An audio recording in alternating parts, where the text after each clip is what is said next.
Modern coverage here at Nexus Esports on the corner of 6th and Columbus. In beautiful downtown Waco. Once again, your casters for the week, Edward Teague.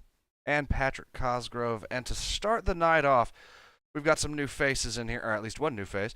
We've got Brandon, who's going to be playing Naya Burn. That's going to be on the red playmat that you see on screen versus Mikey and his Amulet Titan. Turn 1, it looks like we either had a Goblin Guide.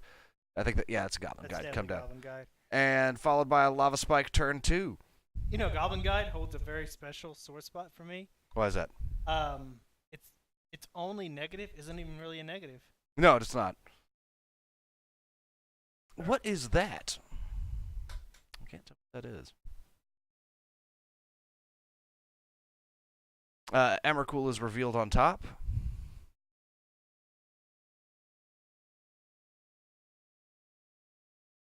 We were discussing the most important card in Magic, and that's why Bob is on the screen right now. We've got Eidolon of the Revels coming out.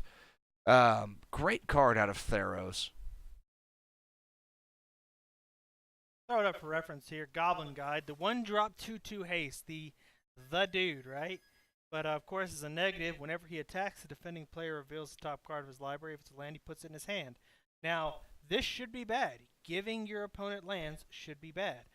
But more times than not, you're just going to see the next card they have. I mean, it's not like it goes to field. It goes to hand. Yeah, no, if it went to field, this card would be instant trash and no one would use it. Letting your opponent mana ramp to try to outpace them is a non-bow. Lots of damage coming through for Naya Burn, though. Oh, yeah. Now, that being said, I have actually seen Goblin Guide backfire. Dude played it turn 1, played another one turn 2, and on all 3 attack triggers, hit a land. Every non-attack trigger, every draw that wasn't an attack trigger, it was a non-land card. Nothing but exactly what needed to happen. Poor Zesty, always getting the short end of the stick. Oh, yeah. And prime time hits the field. Actually, in that particular case, it was Zesty was on the receiving end of Goblin Guide. Ah. So, not the short end. He got the big end. Ah, he was the stick. Yes.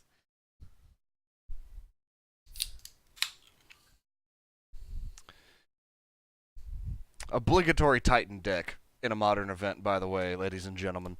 It was an argument on, well, not an argument, but a discussion as to what he should play this evening, and I told him that, you know, since it's a modern event, there has to be at least one Titan deck.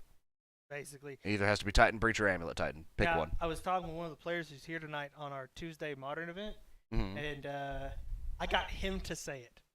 Green has the utility in modern. It really does. I'd argue at this point it even has more draw power than most things. Through the Breach being revealed on top, that is not what you want to see. Oh, dear.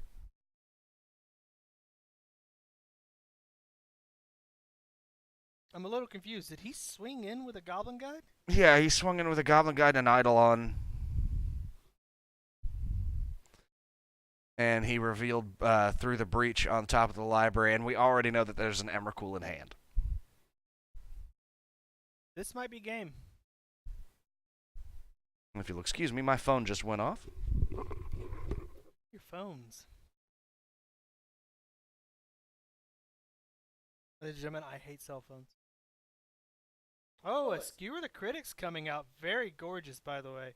Skewer the Critics being the new conditional lightning bolt coming out of standard, getting so much play.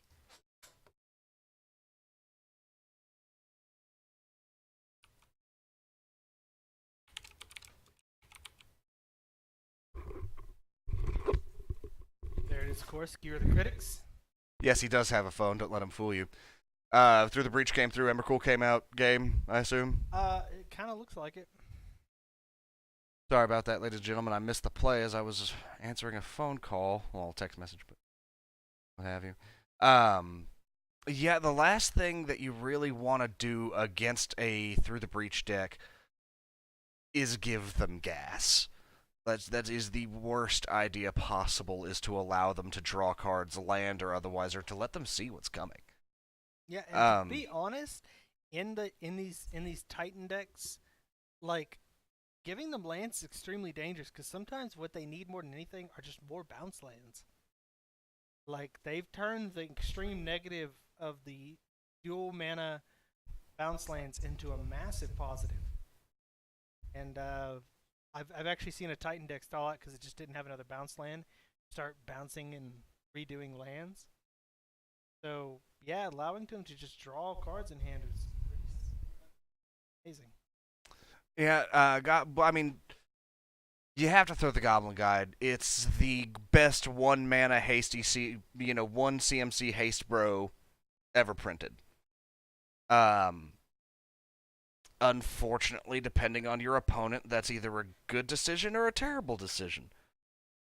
And when it comes to Amulet Titan or Breach Titan, that's definitely not something you want to do. I would not be completely surprised if our Naya Burn player did in fact sideboard out those Goblin Guides, because that was a direct player in his lost first round, getting land to hand and then eventually getting spells to hand. Now, don't get me wrong, I am fully aware that once you have the mana for Amulet Titan to go off, or once you have it for Breach Titan to go off, there's really nothing you can do. But you have to find a way to stop part of it in some way, shape, or form. And the only way Naya Burn can do this is by doing enough damage before either of those big spells come out. So the last thing you want to do is feed the machine. And yet, there we go. We've got a Goblin Guide first turn, and a land immediately went to hand.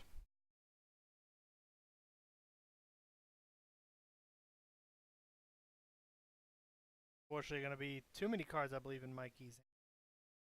Yep, that's going to be amusing. So he either has a second Emrakul, or he just didn't want to get rid of it.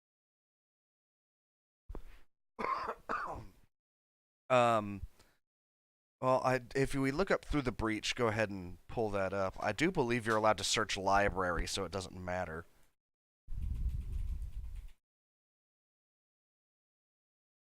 Hand onto the battlefield. Okay. So he must have a way to search his library then. I do love how the artwork is Emrakul, by the way. Take it or leave it. Amulet of Vigor on the field. Amulet Titan already at 10, but of Chalice of the Void coming out for 1, that stops so much damage in a burn deck. Oh, lordy. You're going to be pinging him for 2 for 5 turns. Let's hope it's enough. I can only imagine that Brandon just has a handful of dead cards right now. It looks like he's even putting it down. That is a Cavern of Souls.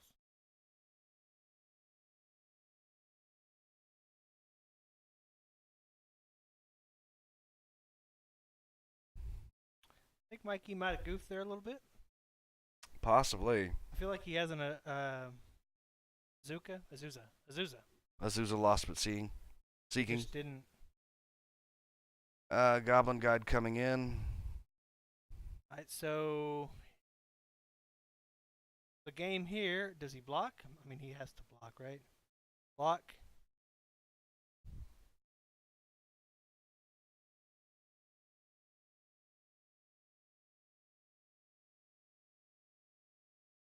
Some of Braids. Yeah, that wouldn't be a bad decision.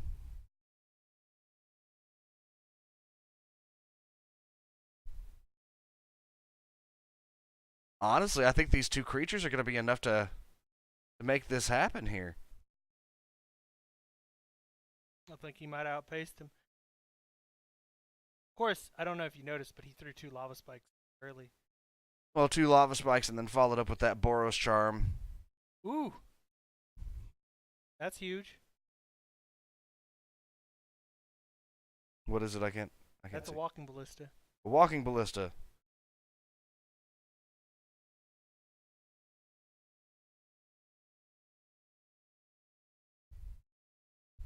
Probably going to be game there. Yep. So he had the Eidolon out. through the Skewer the Critics. You know, I never really considered Chalice of the Void with Scare the Critics. You can still get it off for 1. It's a separate mana cost, alternative mana cost. Its CMC is still 3 or 4. I can't remember which. Usually it's 1 more mana than damage, so it's probably a 4. I think it's a 3-drop. The 3-drop normally, and for 1 if they've been dealt damage. Lightning bolt.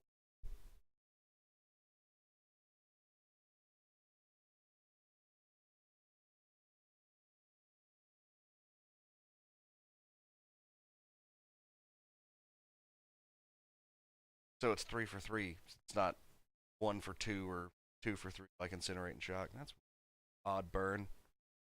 No, there's been cards like that. What was that card that was in Theros? It's like Bolt of Storm God. Okay. Yeah. But it was 3 damage to any target for 3. Yeah, but you also got Scry. You were paying for the Scry as well. That guy's even better. That being said, it's a common. It was a decent common, though. I would really like to do a limited event up here, or even a draft. And with a new set coming out, maybe we can make that happen. Hey, man, don't look at me like that. War of the Spark looks good. War of the Spark is amazing, by the way. Who's getting the novel? Who is buying the novel? Who's going to let me borrow the novel?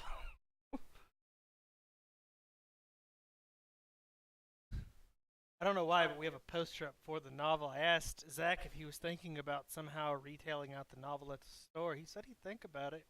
So we'll see. And Zesty, we would love to see you up here. There you go. You have somebody to let you borrow the novel. You're a good man for that. Nah, it's an interesting storyline. I've been looking at the spoilers though, and boy howdy, those spoilers are sad. Heroic, but sad. Hey man, there's 2 things to be happy about. Certain somebody dies, and they die like a boss.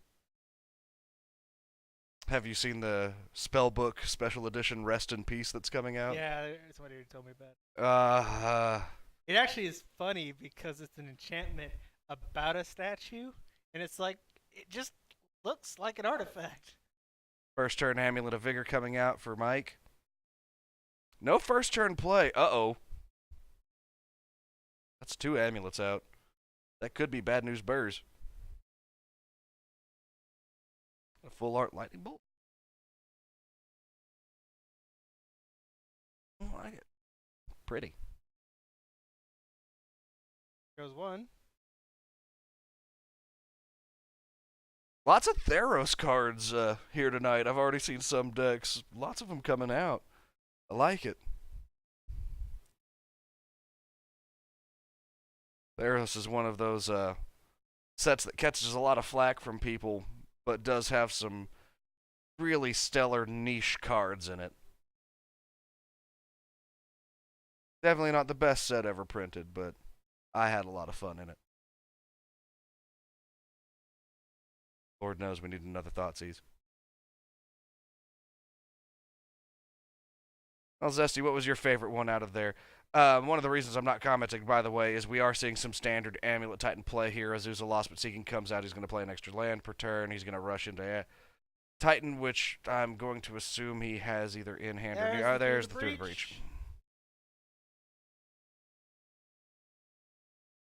That's World Spineworm. It is.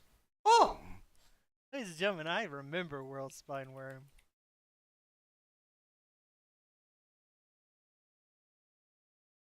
Hell of a play. Truly a vicious creature. But where'd it go? Who knew? Like, I should have seen 15 damage coming through there, and I didn't. Odd. We must have missed a play while we were looking that card up. I'll be right back, ladies and gentlemen. Is that maybe a Bedevil? Possibly. No, he doesn't have black.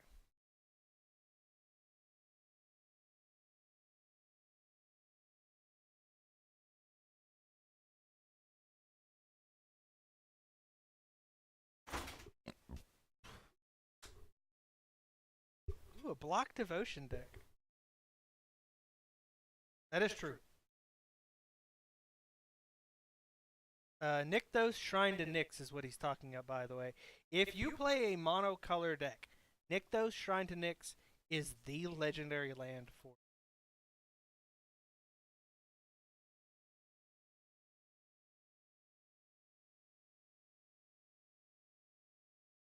Okay, there we go. Now we have an updated life total. Looks like there wasn't anything that could be done.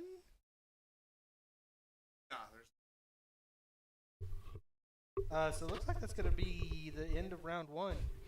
And a good He's showing one. an ensnaring bridge, but I don't think that was enough to save him. No, it was not. I think he's actually just showing that I had the ensnaring bridge, it just didn't drop. Yeah.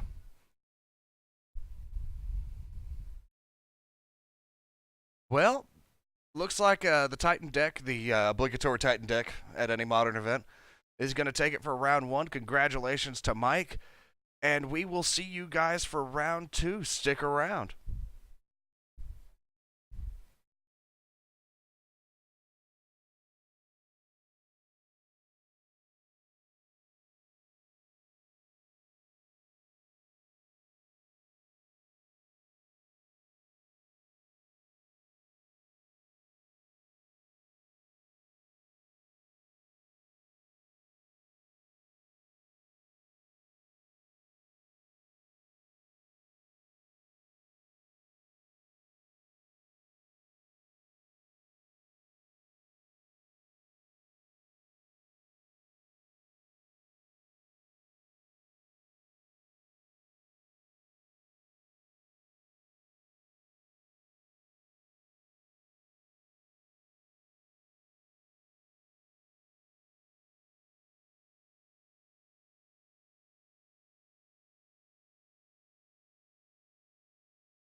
And we are back with the Friday Night Magic Modern coverage here at Nexus Esports.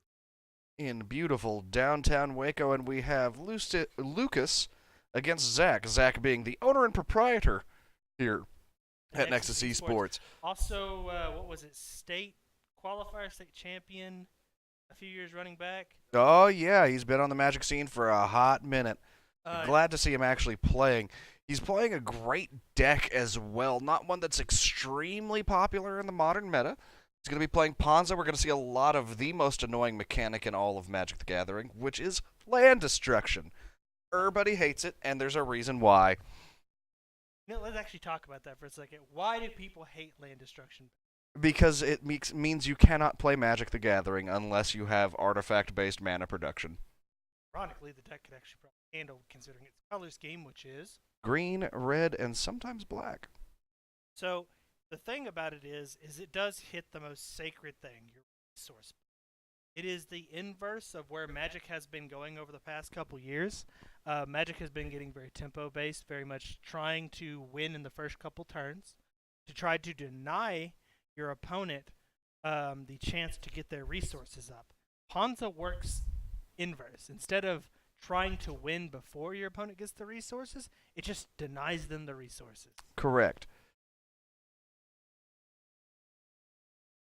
Johnny Tron would like to let you know that you are a bit quiet, Ed, so make sure to speak into the microphone. We had to adjust the mic settings a little bit, but we will be working with that throughout the night.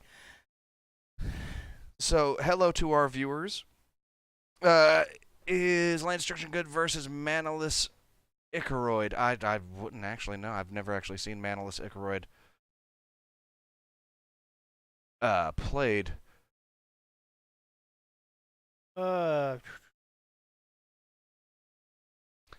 you talking Manaless Dredge? Or I've never heard the term Icoroid.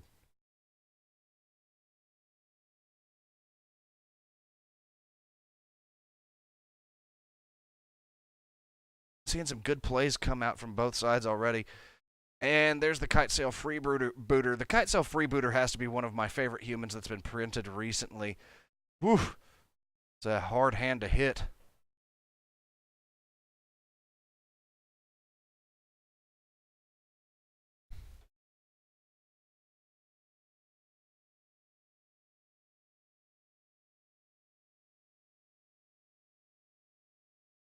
Kitesail Freebooter. I'm going to pull that up for everybody so they can see it. Great little creature. Ladies and gentlemen, 1 second while we fix some technical difficulties. All right, Pat, are you back with us? Yes, I am. All right, sorry about that, ladies and gentlemen. Crushing Vantage without Power 9, the Manaless Icoroid Primer. I will have to look into that. I'm actually none too familiar with things in Vintage and Legacy.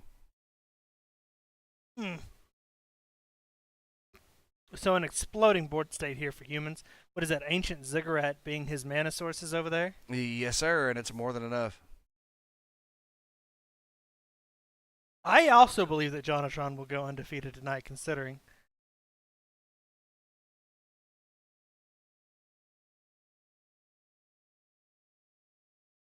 I don't know. I actually see Johnnytron losing it in round 3. I mean, he may lose it, but I don't see him losing. It definitely happens. And if any of you just thought about the game, you all lost. Patrick, this is not how we get viewers.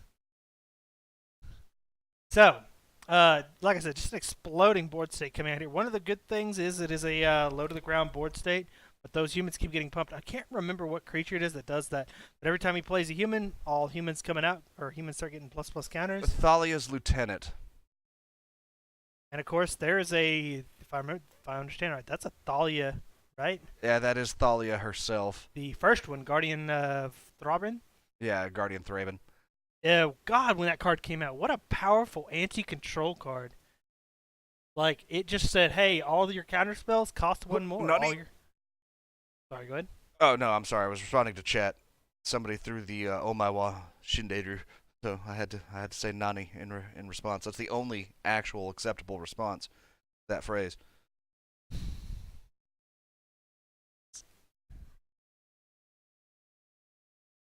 Courser of Crewfix coming out. 3 mana though, that's not where you really want to be. Definitely not, and I don't think Zach just does not have a line to protect himself at this point. Too much damage. I mean, the kite sail alone is almost enough damage to kill him. That's gonna be very much it. Humans, 2 mana, more than enough. Reflector Mage bouncing something back. Yep, that's just gonna be. Didn't really matter. Something that would have blocked with. So yeah, Zach just did not get on the play. Did not get that land destruction out. I think the fastest land destruction that comes out is that 3-drop in red. So here's the thing about land destruction. How prime land destruction in Modern goes, right? First turn, Arbor Elf. Second turn, drop your land, drop Utopia Sprawl. Use Arbor Elf, or tap the Utopia Sprawl land to add mana to your mana pool, 2 of it, right? Use Arbor Elf, untap, tap again, throw either a 4-drop or a 3-drop, land destruction. This is turn 2, you have reset your opponent. From that point, you control the board. And actually, Zesty, better than Stone Rain, I believe, is Molten Rain. Molten Rain, yeah. Another good option is Beast Within, which will just blow something up. Well, the problem with Beast Within is it does give your opponent a creature at that early stage. You want to save Beast Within for a little bit later when you can control things. One of the other cards you could definitely be looking for, though, is Monvuli Acid Moss, which is a 4-drop land destruction spell in green. I do not know how to spell it, don't even ask. Well, I think I might be able to do Acid Moss. There we go. The new site is actually really good. You don't have to have the first word.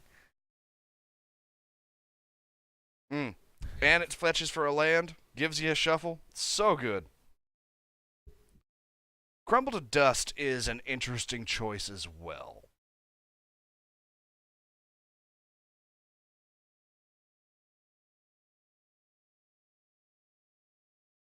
But it only hits non-basics. Now, whilst that's normally a drawback in Modern, your first 3 or 4 turns are usually non-basic lands. Yeah, so you got to get fine. your mana filter. You got to get your key trigger lands. Anything that is like you're not just getting mana, you're getting alternative resources. Now, don't make the mistake of casting it and targeting a fetch land because they'll just sacrifice it and go fetch their land. But it does hit a lot of potential threats, right? Exile target non-basic land, search its controller's graveyard, hand, and library for any number of cards with the same name as them as that land and exile them. So yeah, if they go out and they throw a Hollowed Fountain turn 2, and you're able to pull off a Crumble to Dust turn 2 via Arbor Elf and Utopia Sprawl, yeah, you could potentially take away a lot of their color fixing, and that's something that you need to keep in mind of.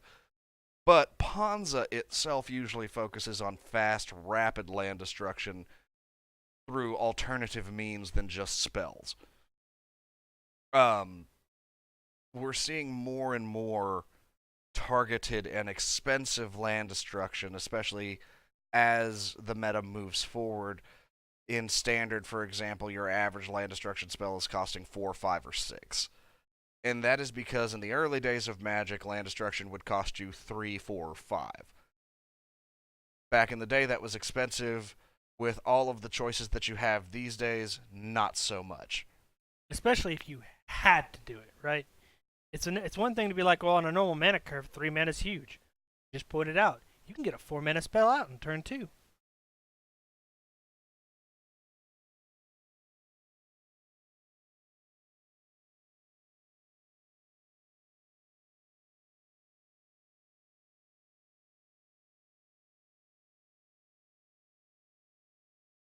So a long sideboarding process between game 1 and 2 here. What does Zach bring to the fight? I have no idea. What is that 2-drop Pyroclasm? Pyroclasm would be good. if done early. Done early. The problem is Thalia's Lieutenant. Thalia's Lieutenant, 4-mana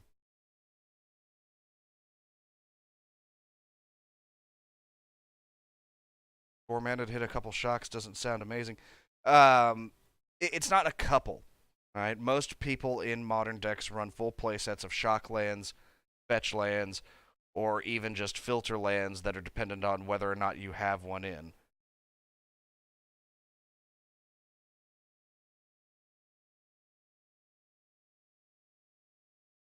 That actually depends a lot on deck construction, to be honest. Dual color deck will probably run a playset and then run fetches to mana filter out. But I do agree that you probably don't run 4 of shocks if you're running a 3-color deck. Sure. Because that's too much shock. So let's focus on other things. Shelldock Isle, Valakut. To answer that question, your cast is tonight Edward Teague and Patrick Cosgrove, 2 locals here in Waco, Texas. Come at you live from the Nexus Esports store on the corner of 6th and Columbus. In historic downtown Waco. Got a Cavern of Souls coming out already, but stopped almost immediately by a Blood Moon. That Blood Moon's going to change a lot of mana filtering that Lucas was hoping to do with that Cavern of Souls. Really good play there by that Blood Moon, being able to be on the play like that. So here's the real question. Can Lucas get in before Zach starts blowing up lands? We do have a bird out. That's good. We're at Zach has the ability to produce 4 mana right now, and that's kind of where he wants to be. Most of his land destruction spells are going to cost around that much. He's probably running a full play set of Stone Rain, probably a full play set of Monvuli Acid Moss. Inferno Titan, I think, is 6th, though, which is going to be his primary kill condition and a main source. You know, though, for a deck that would destroy a lot of lands, I'm kind of wondering what all goes on.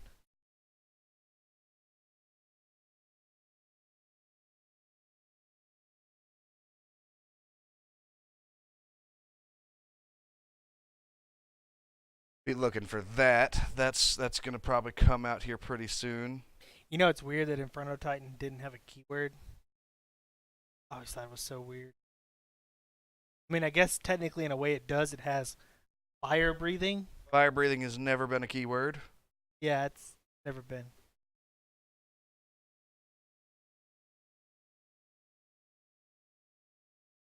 No, I agree with you, Zesty. Inferno Titan is kind of the main problem with Ponza. I mean, it bolts something when it comes in. Can bolt something, and a 6/6 fire breather's not bad. But it doesn't have any type of evasion. It doesn't have trample. It doesn't even have first strike. Should have had haste. Should have had haste. Would have actually been apt to think about 6/6 for 6, and then you just spend mana to burn. If that creature had haste when it comes out, it's literally just a fireball coming at you. Most definitely. All right, so when I say it's never been a keyword, what I mean by that is there's no card that simply says fire breathing and it doesn't explain what that does, right? Every time you see fire breathing, it's always pay 1 red. The creature gets +1/+0 until end of turn, and you can do this multiple times. Trample is a keyword. Everybody just knows what trample does. Yeah, if for a second, if literally we could just replace all that text with just the word fire breathing. It looks like Humans is going to go ahead and scoop it up. Yep. Ponza got on top of him with the Blood Moon and just wasn't anything he could do about it. Wasn't even so much that he was like 100% losing. Tum your casters tonight are Edward Teague and Patrick Cosgrove. Yep, we got it right there in the bottom for you, for your convenience. We're looking out for you, man. You are number 1.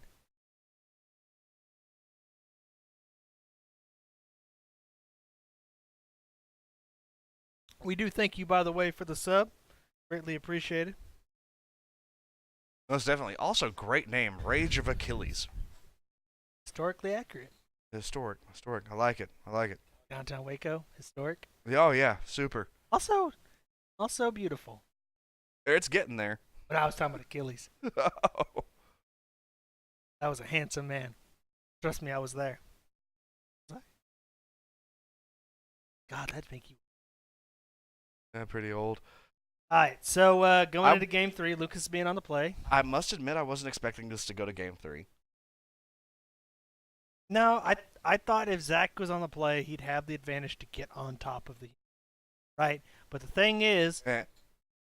I wasn't going anywhere with that. Wasn't going anywhere with that. But here's the thing. Now Lucas gets to be on the play. If he accelerates out just 3-4 creatures on turn 2, Zach's in a big pickle. Yeah, pickle's a good word for it. So here's the thing with 5-color humans these days. They have given the tribe of humans every single control aspect you could ever ask for whilst attached to a creature. Okay, to be fair though, guys, this is Wizards of the Coast. The same people who made D&D. Go back to D&D, right? And now, understandably, my big experience with D&D, I remember the rules of 3.5 to some extent. That's about it. But humans were always the most versatile race, never specializing, but able to do anything they set their mind to. Makes sense that in Magic, they're the tribe that can do everything, but isn't good at any one specific thing. Yeah, but they do everything really, really well. Hey, Magic has been around for a long time. They've had a long time to get better. It's a rough excuse. Get the typical mana ramp coming out from humans with the Noble Hierarch. By the way, Noble Hierarch, I'm glad it came down, but still so expensive. Oh, yeah. Fetch into a bird.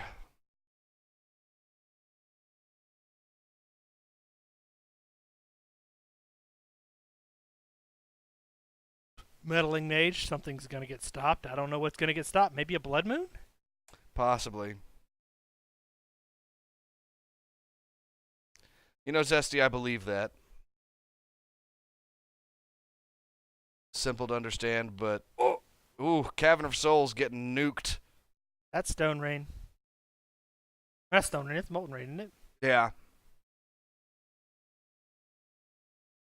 It's one of the two. It's a rain. It rained something down that did terrible, terrible things. By the way, for anyone who didn't know, Meddling Mage was the card that Lucas played there on turn 2. Happen to know where's that guy that held 2 of these. Fantastic card. I always wanted to find a use for these, but I just never could make the deck. They're essentially Pithing Needle, but on a 2/2 body. I mean, even better, they'd stop the cast. Yeah. These could stop the Eldrazi Titans.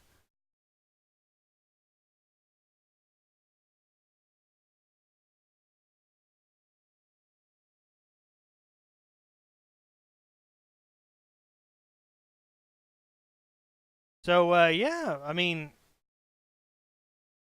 it was a good turn 3 land destruction there, right? But, or it's actually turn 2 land destruction, my bad. Turn 2 land destruction. But now we're kind of in a bad spot. Not really. So, the board presence is there for humans, but only in the slightest sense, right? The Meddling Mage is there, but he can't really swing with it, because Courser can kill it. True. All right? I mean, they would trade, but you're right. I don't think that's true. Corsair. Oh, no, Corsair's a 2/4. Actually, they won't kill each other at all. Yeah, no, Courser would just straight murder it. Oh, wouldn't? Hierarch. Exalted. Ah, true. Oh. Let me fix that, by the way.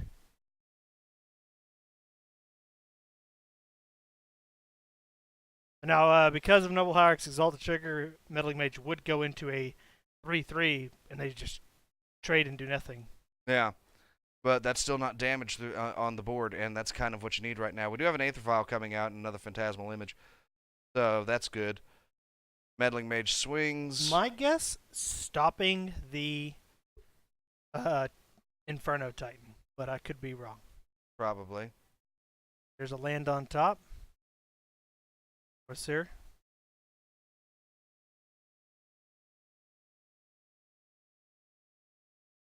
Gives Zach an extra amount of land to call in. Oh, I mean, it also is life gain. And when you're not getting through with a whole lot of damage, Oh, it's definitely setting the clock back a bit.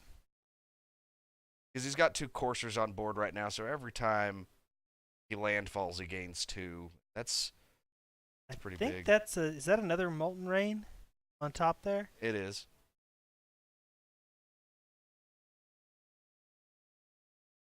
Can you make out what it is? I think it says Bolt. Oh, And Blood Moon. of course. Thalia's lieutenant coming in. And yes, Zesty, Braid would deal with Vile.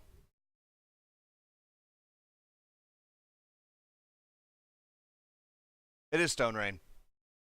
Yep, had to look a little closer to the screen there. Which Humi is that? Which Humi is what? The one that he just threw down. What, this one here? Yeah. Boy, howdy. That's a good question. Let me go check. All I know is he just counted and dealt damage to Zach, and I'm not sure what it was.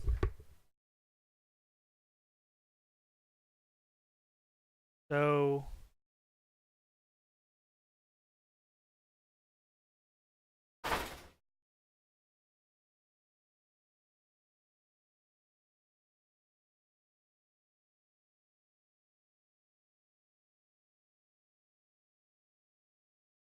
So Zach in a tight spot here. He's got 2 courses of Crucifix, and so any land that comes out is going to help stabilize his life total.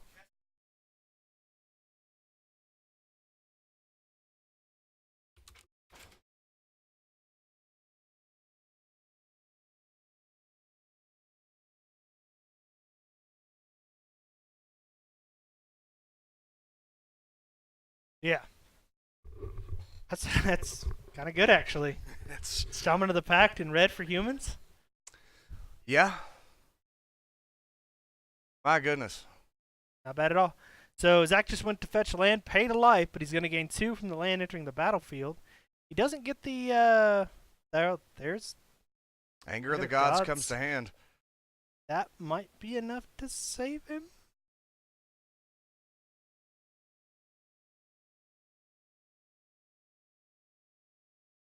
Yep, gonna go ahead and throw anger. Killing everything. Oof. Exiled too. No graveyard shenanigans for you. This turns back the clock for Ponza. Especially with a 3rd courser on the field. My goodness. That is going to be 4 damage in Lucas's face, and Thalia comes on the board. Gonna go ahead and scoop that, play it, gain 3. nope. I think Lucas knows. 6 damage coming across.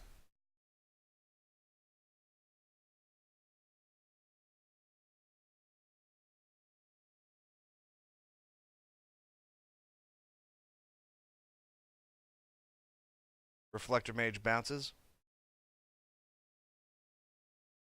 Going to get in for 2. Not that it matters a whole lot.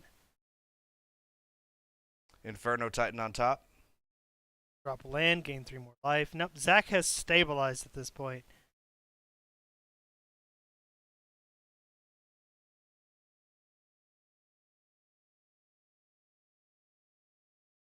That's going to be game. Good round 2. Ponza coming back from behind to take it. Actually, that was round 3. And, well, this is round 2 of the tournament. Oh, This is game 3. Game 3. Fantastic. Don't mind me, people. I haven't eaten yet. Phenomenal clutch anger of the gods there.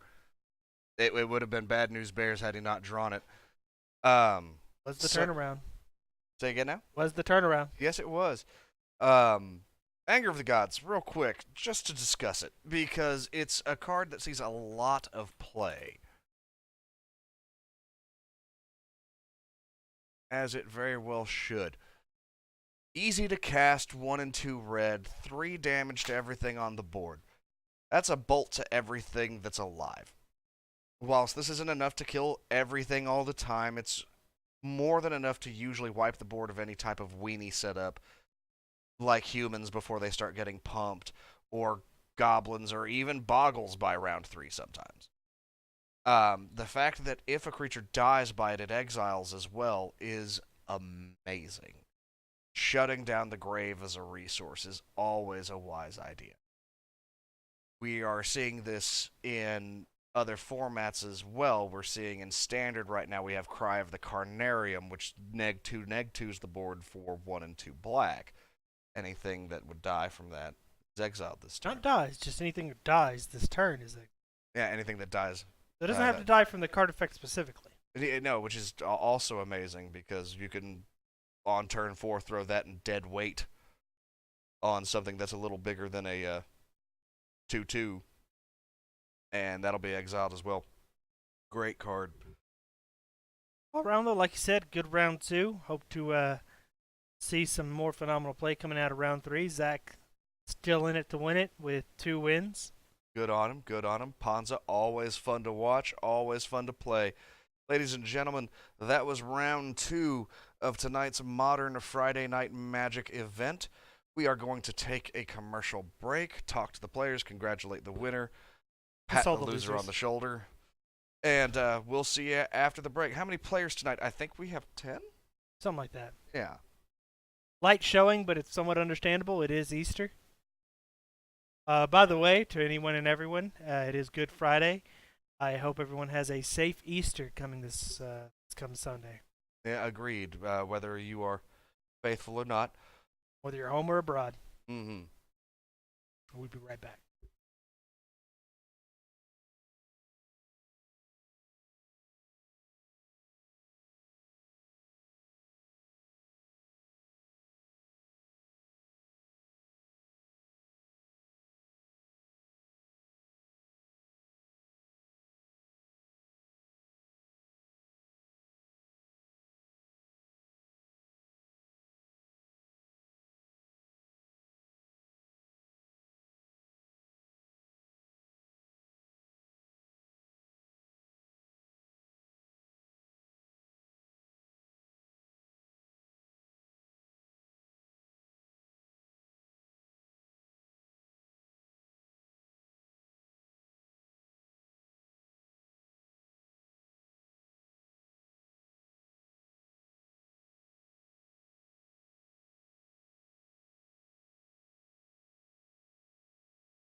And we're back with the Friday Night Magic Modern coverage here at Nexus Esports. Once again, your casters, Edward Teague and Patrick Cosgrove.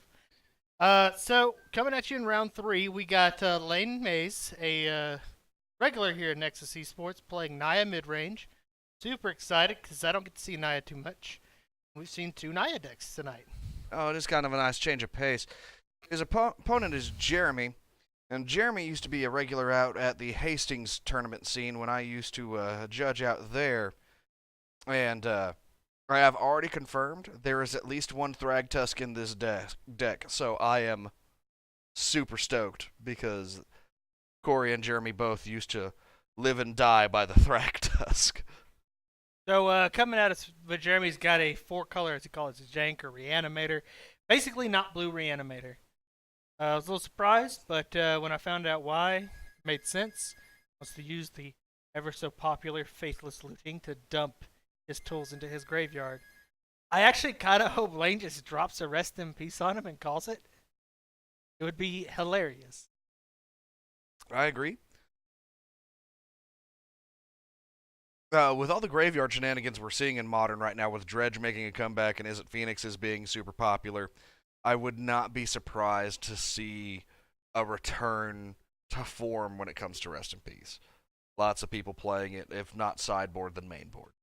It's already a huge sideboard. Basically, if you play white, the 2 things you're looking at for your sideboard... Stony Silence and Rest in Peace. Actually, Stony Silence too, but I was going to say with Layne Line of Sanctity's coming back too. I don't doubt that. Yeah, those 3 staples are just your answers. White's such a powerful control. It really is. We're seeing that more and more and more, and I wouldn't be surprised to see Naya kind of replacing Esper as our control setup. You have the utility of green, you have the control aspects of white. You don't get counter, but you have an answer to almost everything. And while you don't have counter, you do have things that are like counters in those colors. Specifically in white, you have Silence and Dawn Charm. These are you don't get to counter anything, which is the counter the things that matter. I am actually almost surprised I don't ever see anybody try to tempo out with Silence. I guess it's just not reliable. Not as much as just standard counter spells like Mana Leak and whatnot. Can you imagine literally a turn 2, turn 3, and turn 4 Silence in a row? Ooh, Abrupt Decay coming out nice and early on that Voice of Resurgence. Good call. Another voice coming out.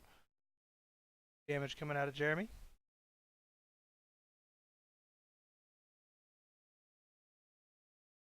Voice of Resurgence, always a good card. If you play green and white, there's no reason not to run it.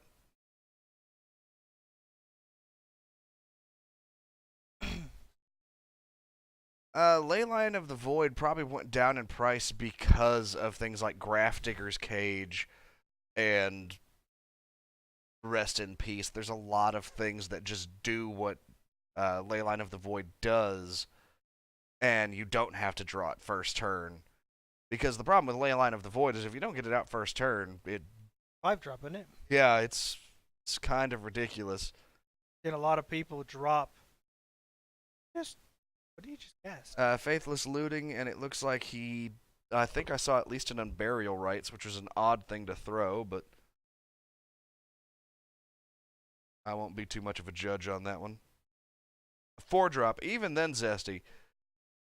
Like, that's awful late gamey if you're dealing against things like Dredge or Is It Phoenixes. I've seen a lot of people, they don't draw it, and then they draw 2 to 3 in the first 4 turns of the game. And you're just like, why? Right. Though, if the London rule does become the standard, I wouldn't doubt seeing a lot of people just mulliganing to 3 or 4 to make sure they get that ley line.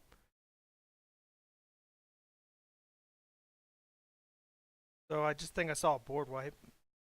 Yeah, I don't know what that was. I didn't see it. I kind of wish we could see the graveyards on camera. A 4-drop, and it's to be black in nature, maybe a Damnation? I'm thinking it was a Languish. I mean, it's Mutilate if Mutilate came out on turn 4 in a mono black deck. When it's not mono black, better. Zesty, the problem with the new London rule is it does favor combo a little too much, in my opinion. It looks like the players are going to scoop it up. Oh, wait, no. Just shuffling. Okay. Must have fetched. Yep. I am not really getting the land base it needs, but it has done 15 points of damage here in just over 9 minutes.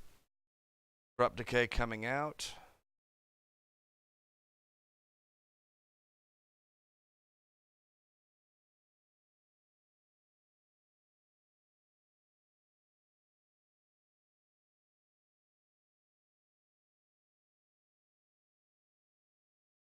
Rimaz. Oh, God, Amazing card. haven't seen him in a while. Oh, you know, you were talking about Theros earlier.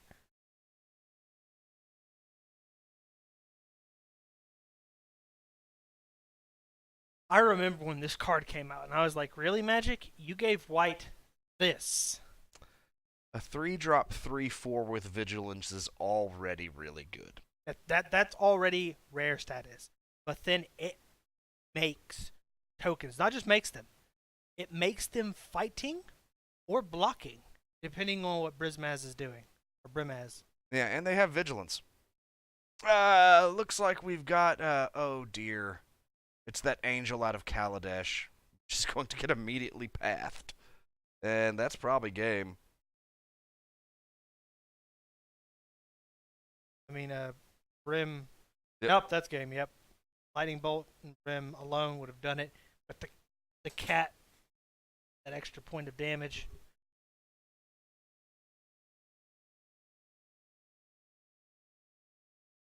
What angel was that? I don't know. We'd have to look that up. We do have a handy dandy computer right in front of us. I can't remember the name. I know it's an angel, and it's out of Kaladesh. Just do Mythic Spoiler.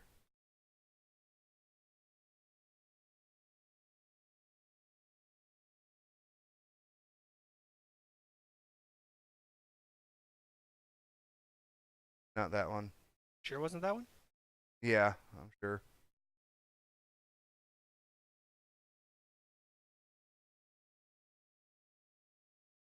It's been one of the other Kaladesh sets. What were the other two? Only one. Aether Revolt. Well, it did in fact look like that card. No, it wasn't an Angel of Invention. I think it was like an Exquisite Archangel or something like that. Go ahead and do Aether Revolt. There it is.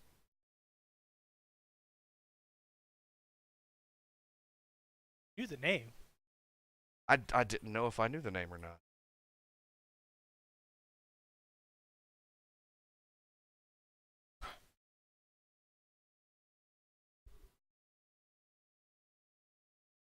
Great card, though.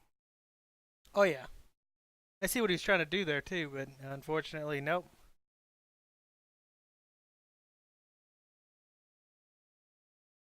Great artwork.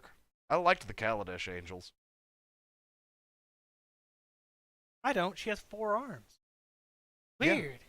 All the better to smite the non-believer. Like smiting. So, going into game 2 here, what do you think sideboard options are? You know, Jeremy.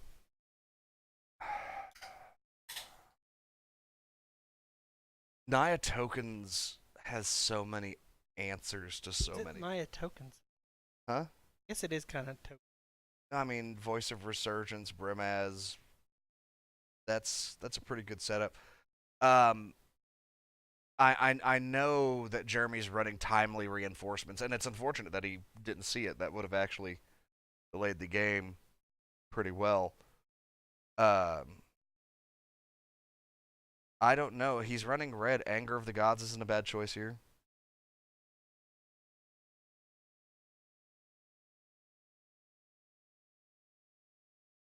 All things are done in the name of the God Emperor. There's Zesty. Except for the persecution of Magnus, because Magnus did nothing wrong. He's just trying to help. Ladies and gentlemen, to those who don't know, my co-host my co-host here, Patrick, is an avid Warhammer 40K fan. So I do apologize on behalf of the rest of the world. And player, if any of y'all ever want to bring your models up here and throw down, I'll bring 5,000 points of Thousand Suns and we'll have a time.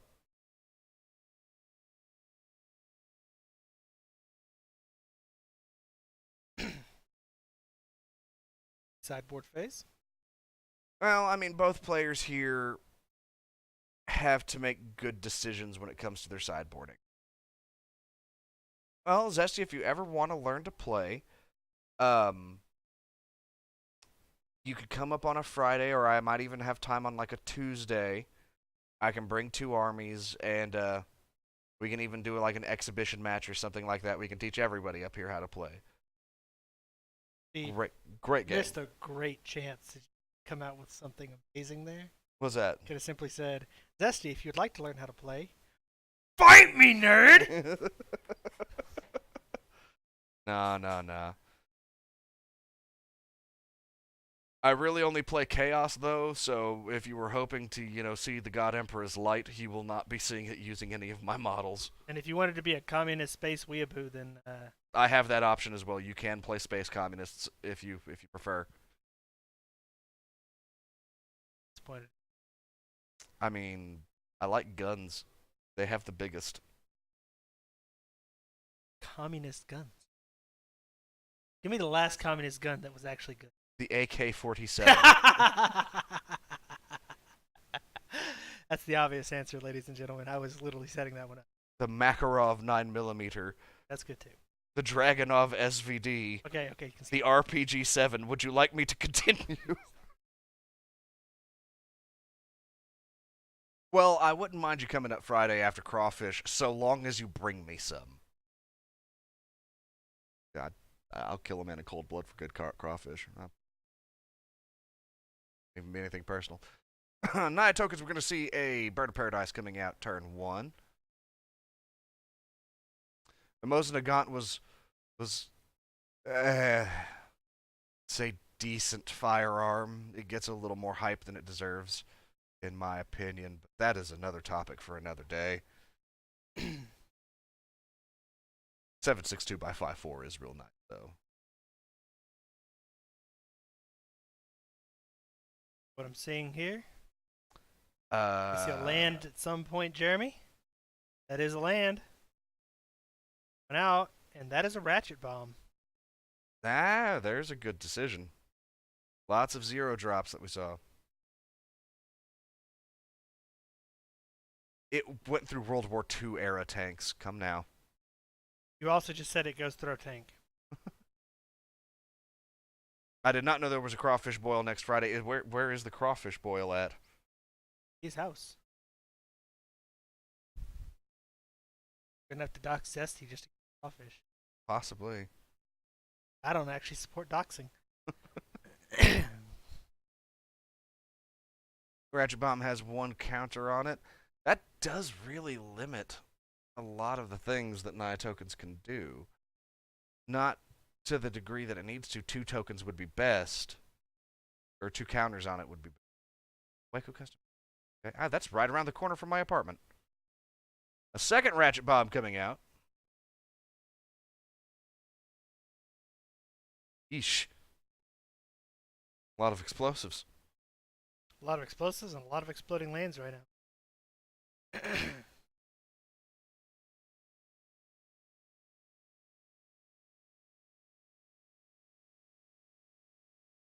Can you imagine a 3-color sorcery that blows like multiple? As in like all? No, there's a 1 color. Oh, no, it's just wraths, non-basic lands. Yeah. Oh, but it takes 3 colors. So you're either blowing up your own lands because you're filtering, or you had to play some very specific land drops. Right. Little Eternal Witness action coming out, and what is that? I don't know. I'll go find out though.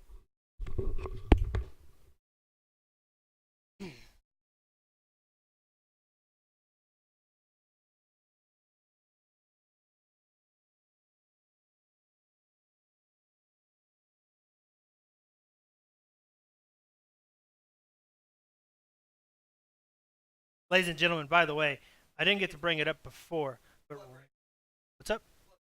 Bloodbraid Elf. Makes sense. How else would he have hit the Eternal Witness like that? Recently. Mistaken, Bloodbraid. Short ban period. Very much so. And it got unbanned at the same time as Jace the Mind Sculptor got unbanned. And believe it or not, the world did not end.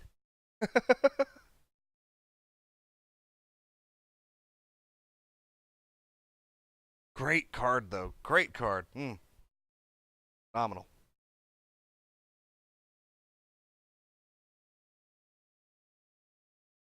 I didn't get to bring it up, though, but I want to talk about Ratchet Bomb for a second. Go ahead. Ratchet Bomb, A, is amazing. And cheap. If you're running a deck, you can't figure out, how to answer a very specific counter, unless that counter is Stony Silence. Honestly, Ratchet Bomb might be your answer. I've seen a lot of people running into things that are like, I just don't have a way to beat that. And I'm like, why aren't you running Ratchet Bomb? Well, I mean, Engineered Explosive is definitely the other option. But the choice is spend money on a $6 card or a $60.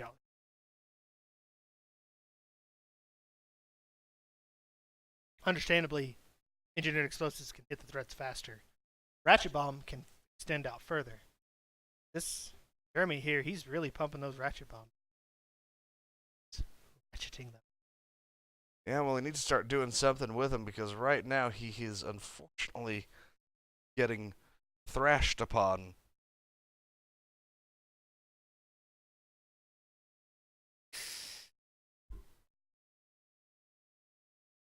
He's really got to hit something. I'm be honest, when I didn't see something come out immediately, I might have blown up a Ratchet Bomb. Yeah, Ratchet is Diet Engineered Explosives. I will have to 100% give you that. But like, if you're looking for a cheap way to get rid of permanents that are more or less the one thing screwing over your deck, unless it's Stony Silence, Ratchet Bomb could be the answer. If nothing is done, that's game. I don't think he can stop Bloodbraid. Oh, there's an Abrupt Decay. That's going to kill out the Eternal. Bloodbraid's still going to hit him for 3, though. And there's the Bolt. Good game, boys and girls. Always the Pocket Bolt. I don't know. I would have used the Ratchet Bomb to blow up the bird a lot sooner just to get the mana ramp out. Yeah, that would have been my call. It's okay, though. You know, he was going with an off-meta deck, very off-meta. 4-color Reanimator is definitely not one that you see all too often. Didn't see it do the reanimation. No, we didn't, which is unfortunate. I would have liked to. Meanwhile, Naya Tokens has basically every answer for anything that you could ever think of. Path of Exile, Bolts, War Leader's Helix, or excuse me, Lightning Helix. Nobody plays War Leaders, I'm sorry. Plenty of damage to come through. You can sideboard in all kinds of enchantment and artifact destruction. Especially since now, what would the Kasari Pride Mage play Cindervines now? Dear God. You can still run Reclamation Sage to get rid of those annoying ensnaring bridges. Plays into your strategy, and heck, really want you can still play that stupid Call the Worm. But it's an instant, right? 4-drop instant, make a 5/5 worm with trample. Hated that card back in the day. That was good. I mean, Bloodbraid Elf, it can just, like if you're running Bloodbraid Elf, it can just accidentally fetch you up a Reclamation Sage and kill an annoying enchantment or artifact. And don't forget, they can also run Dramoka's Command. You can run Dramoka's Command. You can also run the new Knights of Autumn out of the latest Ravnica, which is just options on a body. And it's a phenomenal card. I'm really surprised Wizards let... phenomenal body. Yeah, I'm really surprised that Wizards actually let that thing get printed in Standard, I'll be honest. They've been trying to do things where they're like, you know what, we can't just be like it's Standard, because Standard goes into Modern at some... If they never make... Like, Modern Horizons is a different take on it, but if they just never make good cards ever again, then Modern never changes. That's true. It'll changes with bans, and banning is not the most healthy way to change the meta. Hence, perfect example of that would be KCI. I honestly don't like the fact that KCI got banned. you know, you want to talk to me about how upset I was. I didn't get to play the deck. I've had KCIs for years and never built the deck out of them. I always wanted to and never did. And then one day I'm told, hey, KCI is going to get banned soon. I'm like, KCI? Yeah, Crank Clan Ironworks. Is like, how is that card broken? It's been around for years. Don't get me wrong. I've been thinking of all kinds of ways to break it, but what? And they showed me. It's like, there's ways to beat this, guys. There's ways to beat this. Well, it's just I don't think that KCI was the card that needed to be banned. But that's just me. But I think that if the other cards they could have banned would have been like, "Oops, we didn't mean to print this" type ban. Yeah. If they had banned the 3-drop that I actually run, the 3-drop 3/2. Yeah. Like that would have been like, "Oops, we're sorry, we didn't mean to print that," and that it just goes back to the whole banning cards that just came out. Yeah. Zesty, you don't see the point of banning it. To explain, I think there was 2 or 3 modern events where almost every game had like 3 or 4 KCI decks in the top 8. And you do not want to see a modern meta that stagnant. Not when you're Wizards of the Coast, because that it's reminiscent of things like Urza's or original Mirrodin, and you can't just have one deck that's that powerful, or else new players don't want to get involved. Or if they do, they just buy that deck. Yeah. Which is even worse. Agreed. And it looks like the players are clearing their mats. That was round 3, ladies and gentlemen. Good games, good games. We are going to take a short commercial break, and we will be back for round 4. Be interesting. We'll have the top seat, and then after that, if you stick with us, we'll have interviews from the winner of that game. So stick around, and we will be right back. No, I think good game, GG easy is the term that we can use here. No, it was pretty GG easy. I'm not going to lie. It was kind of. Yeah. But Jeremy is running something extremely off meta, very janky. I kind of wished I could have seen it go off a little bit, but either way, tried. He did. He did. Like, Good showing all the I time. like seeing things that I just can't recognize. No Thragtusk, and I'm upset, and I'm going to go harangue him about that. We'll Ladies and gentlemen, we'll be right back.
And we are back for the fourth and final round of the the Gathering Friday Night Magic Mudding event here at Nexus Esports.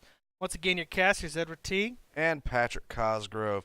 We've got two players that we've seen already tonight. We've got Mikey and Zach Kryzan, who is, once again, the face of Nexus Esports here in historic downtown Waco. And it's going to be two decks we've seen, Ponza and Titan Breach again. Now, it looks like Ponza's coming out strong, already has a bird on the field. And Titan Breach did not drop an amulet first turn, so, that's always good news. Is that a Talaria West that he dropped? Looks like it. Huh. Strange. It's an interesting choice, to be sure. That's Blood Moon. That might be it. That very well might be it before it even starts. Although, that does mean all his lands come into play as mountains. So, no bouncing or any of that nature. Yeah, that's true. I think the big problem, of course, is does he have a way to deal with Blood Moon? Because if not...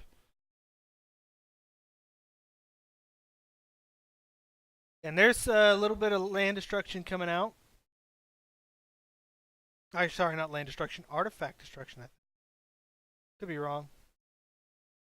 What was that he played? Blew up a land. Actually, no, he did blow up a land. Yeah, that's a Monvuli Acid Moss. Like, just put another one out. Ooh, and the Drake coming out already. Can't remember what dragon that is, but Thundermaw Hellkite? Yeah. Woo! Thundermaw Hellkite. Not my fault, ladies and gentlemen. Wires are everywhere. Can you give us a little test there? Test. Eddie kicked my wire. All right. Let me actually pull up that Thundermaw, though. Huh.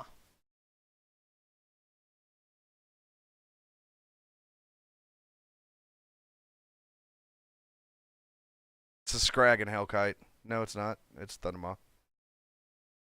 Yeah, I actually remember some people playing this in a weird variation of Embercool, the Aeon's Torrent hits the battlefield via Through the Breach. Really? Yep, that's Annihilator 6-9? 6. Annihilator 6. Jesus Christ, he still got it off? Yeah, I would sacrifice my Blood Moons right now. Doesn't matter. I mean, that Emrakul's gone. End of turn. No, you have to keep the Hellkite out. Although he's still taking the 5 damage. Or 15 damage. But, yeah, no. Woo!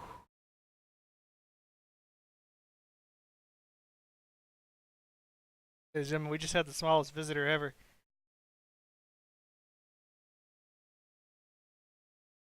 This is going to be a close game. Oh, that's so brutal.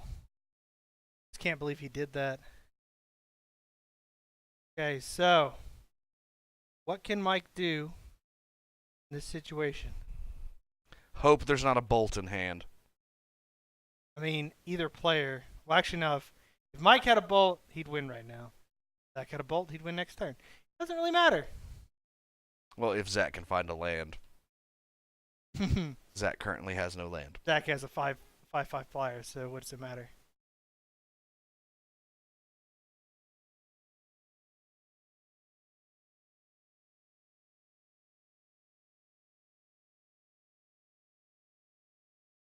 That is a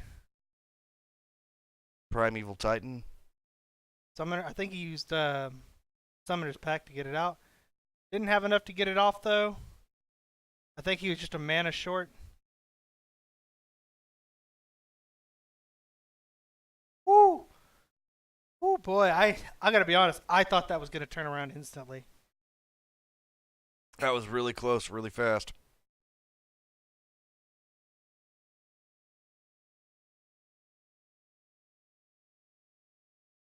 By the way, the speed these players play at. It's hard to keep up with, and if you have any questions, ladies and gentlemen, as to what's happening, something that wasn't clarified all the way, by all means, don't hesitate to ask. I mean, these players know exactly what the other's playing, exactly how to get around them. Very experienced players playing very powerful decks. To say the least. Whew, I gotta say, had a slight heart attack with the Emrakul. Yeah, didn't expect that to still come off, but it sure did though. Boy, howdy. Having to sacrifice all your lands.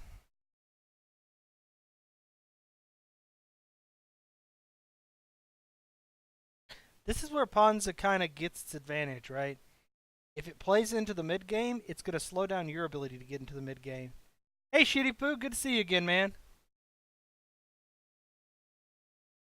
Yeah, if, like I said, if Ponza gets, if it starts getting into mid range and you haven't beat Ponza to death, it's going to start getting the advantage by keeping you from getting into your mid range where you were hoping to win. So, what do you see round 2 going, or game 2 going? If Ponza can keep up the aggression, he's going to take it again. I mean, Zach was in the play last game, though. And it was close, but he still won.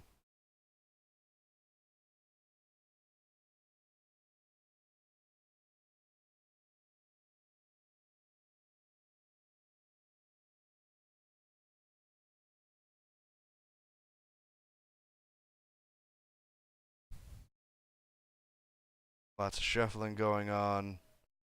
For some reason, Zach's starting at 19. Not entirely sure why. Handicaps. Kidding. Also, here's the skill of a player right there. The power shuffle without actually stacking. Trademarks of somebody who's been doing this far too much. Very much so.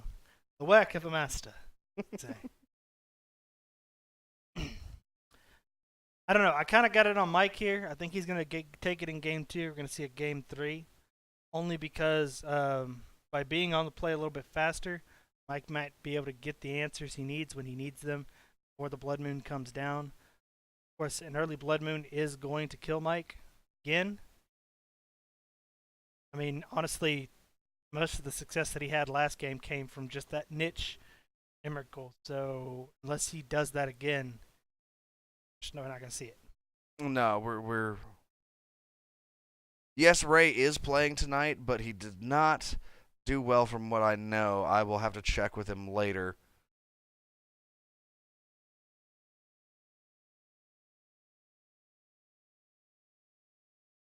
I mean, we know he's not 3-0 because we have 2 players here who are. I think he might be trying his new green-black rack deck. Interesting. I would have liked to see that tonight. Basically just 8 rack with a hate package.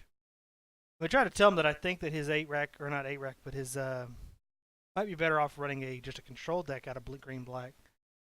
Them Sultai colors, not something that you see every day. Unpopular color combination right now. Well, it didn't have very good mechanics when it was became something that wasn't. Bug. But yeah, it just didn't get any support that it needed. It didn't get the support it needed out of Teague. And so, yeah, Sultai, green, black, blue. Sultai was the name of the green, black, blue tribe on Teague. They didn't have great mechanics. It just used to be called Bug. And it was called that for the letter combination: B for black, U for blue, green, or G for green. Yeah, there you go. That is a Chalice of the Void.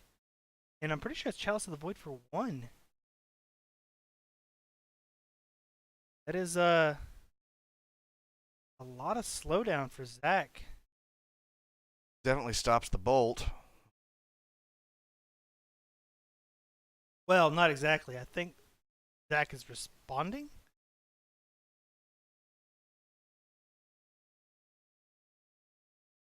It's doing good in standard. That's good to hear. If you have a link to a deck tech for something like that, by all means, feel free to hit it up in chat, and I'll take a look at it.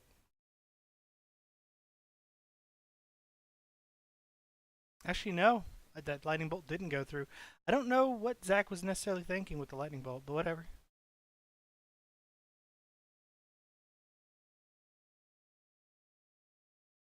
Blood Moon coming out. Ouch.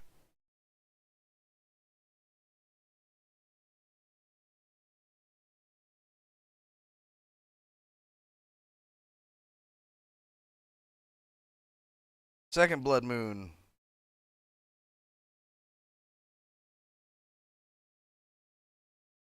I'll have to look into that, Zesty. I haven't been following all the GPs and whatnot, so it's definitely something we can look up, though. Okay, so now Mike has potentially 2 sources of green mana here.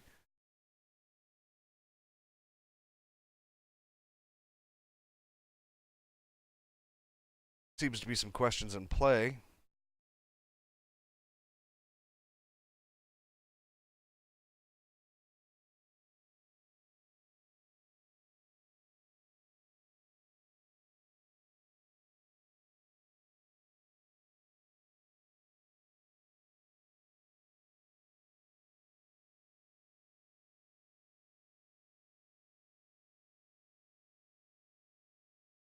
A lot of land go here. Kind of waiting for something explosive to kick off. I think the problem is Zach just didn't get everything he needed. I don't mind you posting it in chat.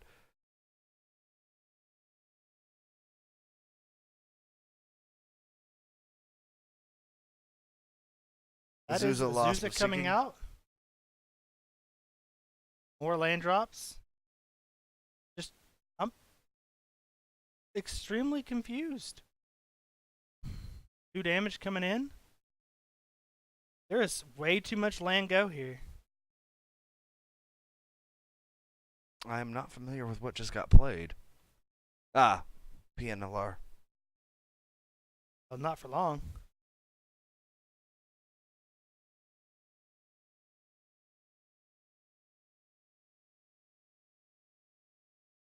Thank you for that, Zesty.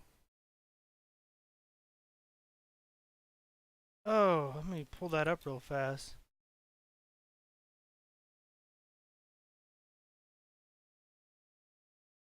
It was Pia and Kieran. Again, Kieran.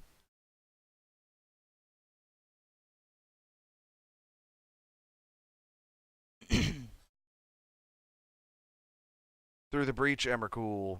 That's lethal. Nothing to block.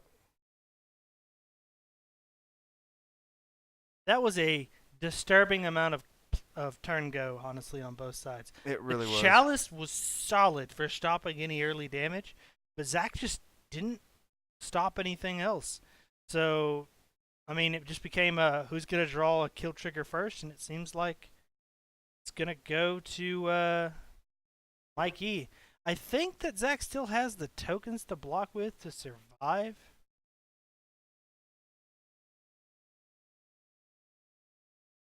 Does it not? Does Emrakul not have trample? It has trample.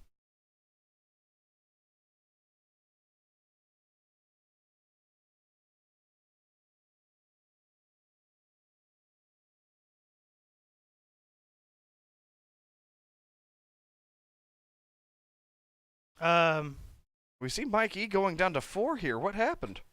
You might want to go and figure out what just happened here. This is I don't actually understand what just happened.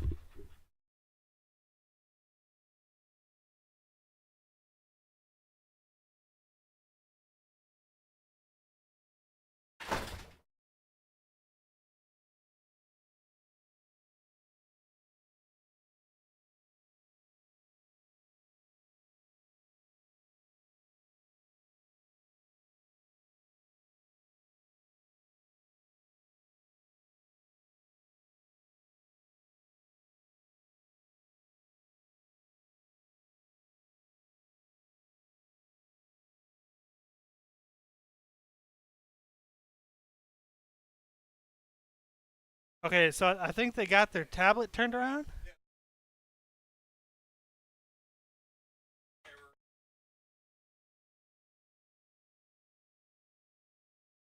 Makes a bit more sense now that like Zach took 3 damage at some point when a random lightning bolt just got cast and nothing happened to Mike. Yep, the board's making a lot more sense now. So Zach now has lethal on the board in a couple turns, although here comes the infamous Prime time. Prime time.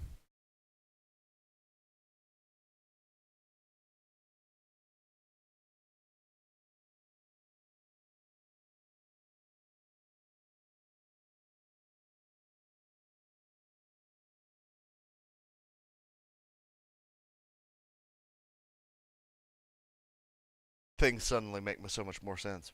Yep. Question is, can Mike pull it off? Yes, Mike once again got his combo through the breach into Emrakul, the Aeon's Torn, and swang in with a 15-15 flying trample annihilator 6 protection from colored spells. Yep, so looks like Mike's going to take it game 2 with once again that niche breach Emrakul play. Yeah, it came through despite the Blood Moon.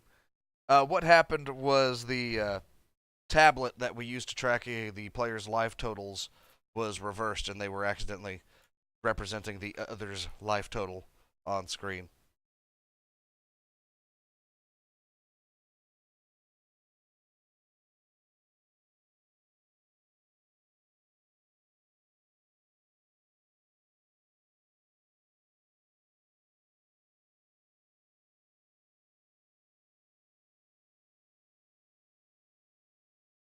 Players are shuffling up.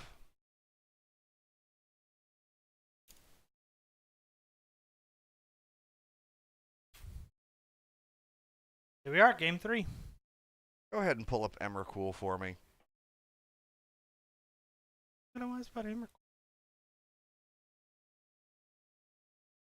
Emrakul. Emrakul right there. Emrakul, the Aeon's Torn. I remember when this card came out. I was getting back into Magic after a hiatus during my Marine Corps career.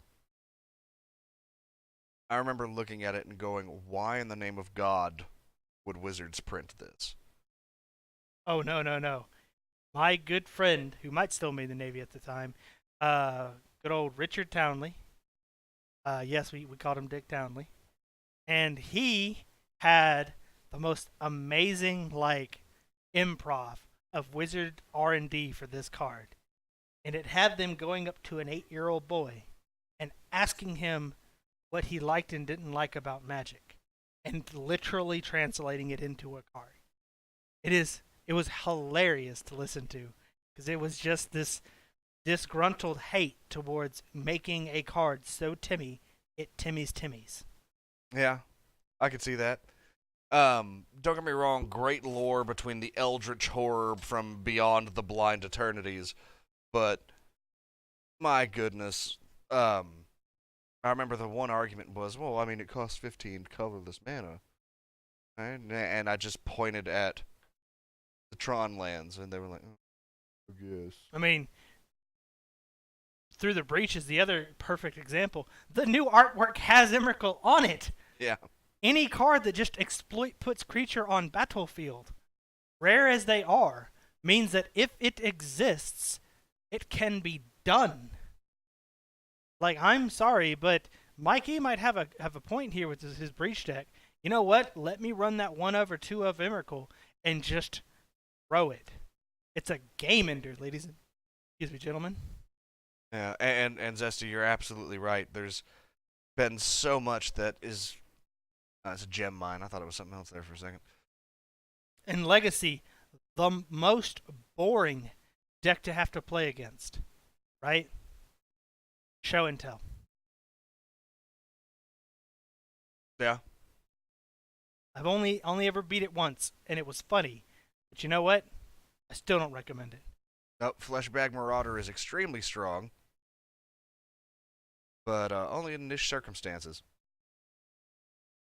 Yes, he does.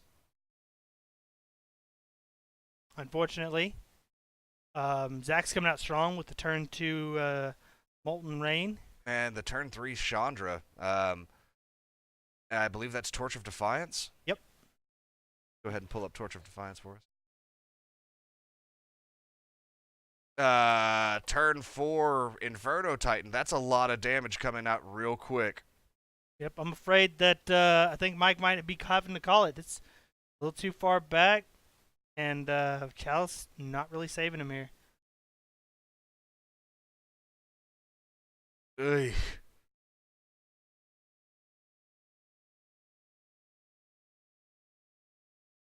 Yep, just gonna turn that bird into an extra point of damage on Inferno Titan. I think he did it for Chandra as well.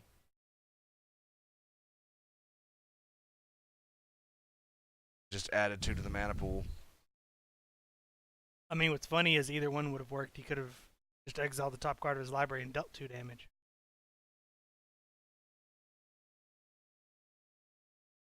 I think he's just gonna call it. Yep. Yep, there it is. Ladies and gentlemen, Mr. Zach Kryzan is going to take it with Ponza, and a perfectly ramped Ponza game at the very, very end of the tournament. My goodness, you could have not asked for a more perfect hand to come out. I'm gonna have to ask about that when we do the interview. Yeah, most definitely. That is. He must have looked at that hand and went, "Oh, well, here's everything I could have ever wanted ever." I think you just look at your hand at that point and go, "Oh, this is game." Yeah, like, and every now and again that happens. All right, so we're gonna go ahead and cut to a commercial. But when we be back, we be interviewing Mr. Kryzan. Zach Kryzan, Yeah. and get some answers about what made him run Ponza tonight, how he feels about the deck, and whether or not it's competitive, what the high points and the low points are. Stick around, you might learn something.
Good evening, ladies and gentlemen. We are back with some more Magic coverage here at the Friday Night Magic Modern event at Nexus Esports in historic downtown Waco.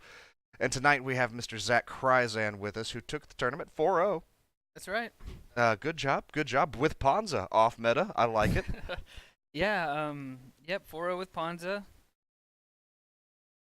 So it was a fun deck. I usually don't play that kind of deck, but I enjoyed it a lot. About to say, the most I've ever seen you play, it's usually Boggles coming out.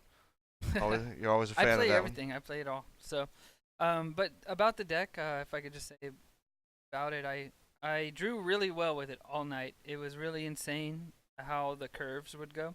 Just turn 1, you'd have Utopia Sprawls, Arbor Helves, Birds. Turn 2, I'd always play some kind of 3-drop. A lot of games I actually went Utopia Sprawl turn 1, turn 2 another Utopia Sprawl and a 3-drop. Tap your mana right, you can actually do that. And then I would do like turn 4 Inferno Titan after that.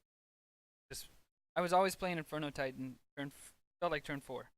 Not fast. Inferno Titan, odd creature, I've always thought. right? Out of all the Titans, definitely the least powerful, without a doubt. I don't know without a doubt. But without a doubt, no keyword, right? Got fire breathing. That's not a keyword, and it costs you a resource, right? I mean, don't get me wrong. We've all played our fair share of Shivan Hellkites when we're starting this game, but normally not a kill condition. Well, the deck's actually really well built. Like every card in it helps each other. I feel like so the Chandra can help you Inferno Titan. The Oni Acid Grass or whatever it's Acid called. Moss. Acid Moss that helps you Inferno Titan.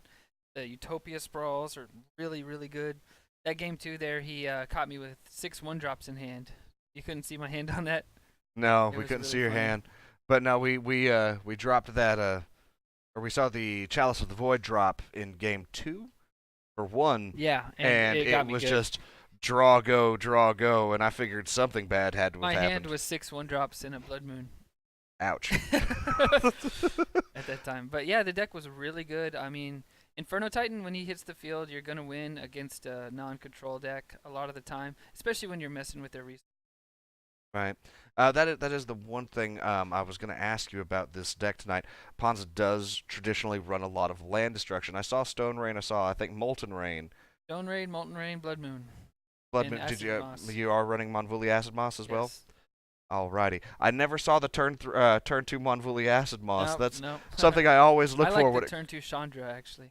turn 2 Chandra's pretty good. Like that's one thing when it comes to land destruction I always look for is the first turn Arbor Elf, second turn into Utopia Sprawl. Honestly, Blood Moon's just really well positioned right now. I think that's why I was able to win. I was hitting humans, spirits, and Amulet Titan. Blood Moon really made a lot of them concede if they didn't curve like right away.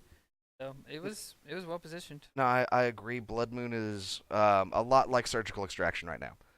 If you can play it, you should. You really like Surgical, huh?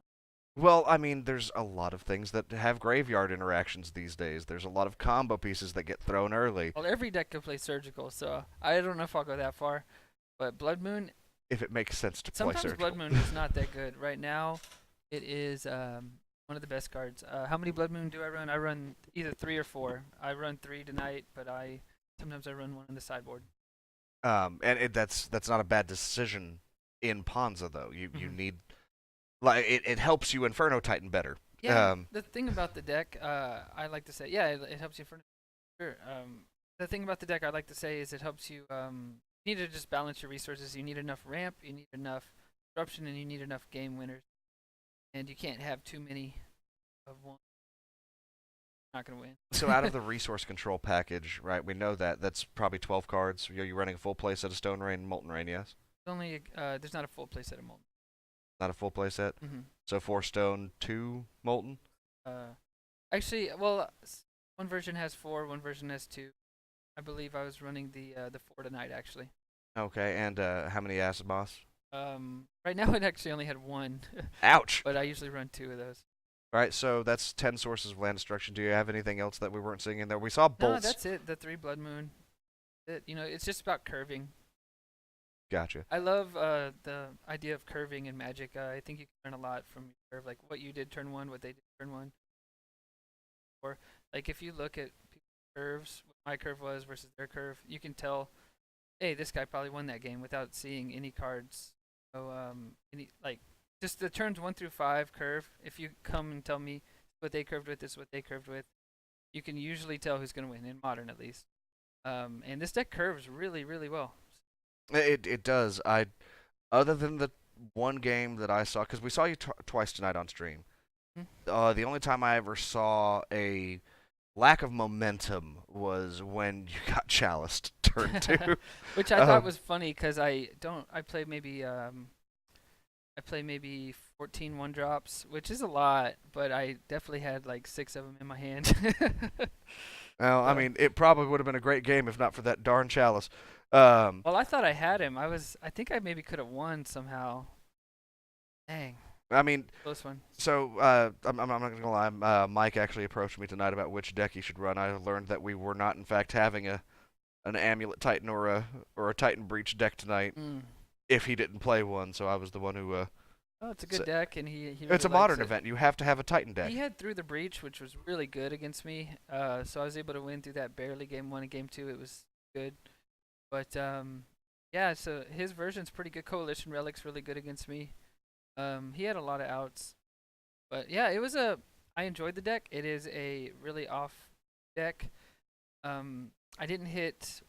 I actually hit it kind of everything. I didn't hit any combo, but you got Trinosphere. You can maybe take it. But yeah, I enjoyed it, and I'll probably be playing another deck next time, just going through the gauntlet. I don't blame you at all. They're all really good decks. Now, the one question I like to ask before we end these things: Optimal 7. Oh, okay, great. Well, the God 7 is a turn 2 4-drop, which you can combo with Utopia Sprawls and Arbor Elves. But I would definitely settle for that into a turn 2 Blood Moon. Probably really, really great. But you could do flashy moves like a turn 2 Chandra, probably be second, or a turn 2 Acid Moss, probably third. And then after that, you want to curve with an Inferno Titan as soon as possible, usually turn 4, and probably just another land kill, turn 3, followed with a Bolt. So, you could go. So Optimal 7 sounding like 3 lands, an Arbor Elf, a Utopia Sprawl, a Chandra, and a Blood Moon in hand. Yeah, and then you want to. Yeah, you want basically that would be that's pretty you good. want to find that Or instead of the Chandra, maybe a Molten Rain and a Bolt, and then drawn into an Inferno. I'm giving you more than 7 there, but well, we'll take 7 in a draw. yeah, sure. So But you yeah, would like to see a Hellkite or a Titan on I prefer Titan by a lot. He makes him scoop it up when he comes yeah. down there. Well, I mean, especially if there's a Blood Moon on the field by that point. I had a Bonfire in the deck, which was good tonight actually. So I'd recommend that too.